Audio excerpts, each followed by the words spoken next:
Sabe quando a gente vê uma obra pública parada ou um serviço essencial interrompido? Muitas vezes a raiz do problema está em alguma irregularidade no contrato com o governo. Mas e aí? Como se resolve isso? É exatamente para responder essa pergunta que estamos aqui. Vamos mergulhar no que diz a nova Lei de Licitações, a Lei 14.133 de 2021 sobre esses casos. Para organizar nosso bate-papo, a gente vai seguir um caminho bem lógico. Primeiro, vamos entender como seria o contrato perfeito. Depois, o que acontece quando algo sai do trilho.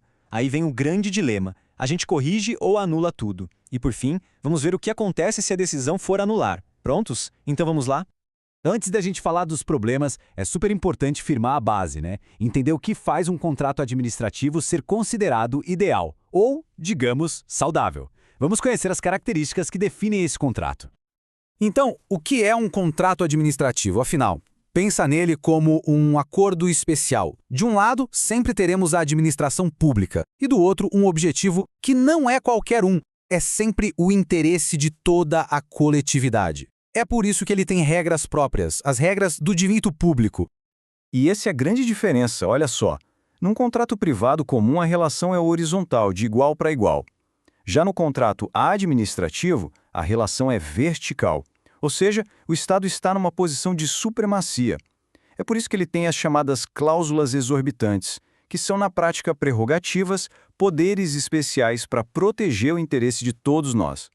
Um contrato administrativo ideal tem algumas marcas registradas bem claras. Ele é formal, ou seja, a regra a ser por escrito.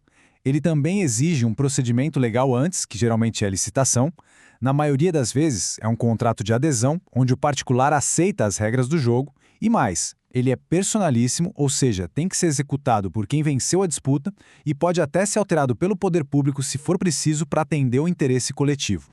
Ok, a base está bem estabelecida. Agora, vamos entrar no centro da nossa conversa. O que acontece quando essa estrutura perfeitinha é quebrada por algum erro? Uma falha que pode botar tudo a perder. Essa é a pergunta de $1 milhão, né? Se a gente descobre uma irregularidade, seja lá na licitação, lá no começo ou mesmo durante a execução do contrato, qual é o próximo passo?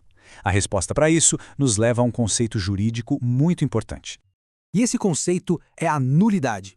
Para ficar fácil de entender, pense na nulidade como uma doença grave que ataca o contrato. É um vício tão sério que contamina a validade dele desde o início, fazendo com que, perante a lei, ele seja considerado inválido. Certo, então um erro foi encontrado. O contrato está doente. Mas isso significa que ele tem que ser jogado fora na hora? A nova lei traz uma perspectiva bem interessante e diz, não necessariamente. Vamos entender como o gestor público tem que pensar.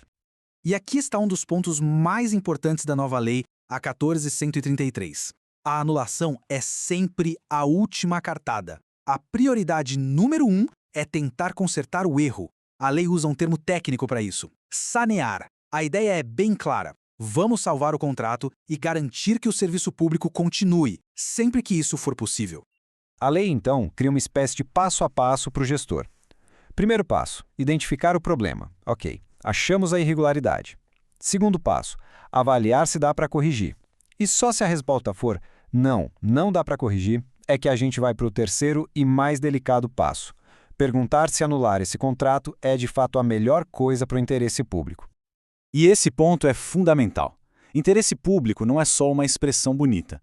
O artigo 147 da lei obriga o gestor a colocar na balança as consequências reais da anulação.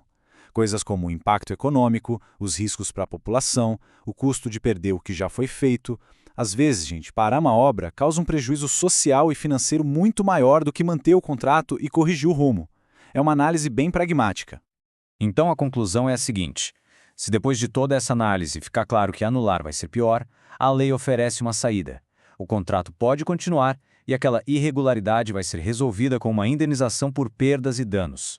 O foco, como a gente vê, é sempre encontrar uma solução, sem ter que paralisar serviços que são essenciais para todo mundo. Mas e se não tiver jeito? Se depois de toda a análise a única saída for mesmo anular o contrato, aí a gente precisa entender quais são as consequências práticas dessa decisão. A regra geral tem um nome complicado em latim, efeito ex tunc, mas a ideia é simples. Ex tunc significa desde então. Quer dizer que a anulação volta lá no início do contrato e desfaz tudo. É como se a gente apertasse um botão de reset e, para o direito, aquele contrato nunca tivesse existido. Só que, claro, não dá para simplesmente parar um hospital de funcionar do dia para a noite, né? Pensando nisso, a lei criou uma exceção muito importante.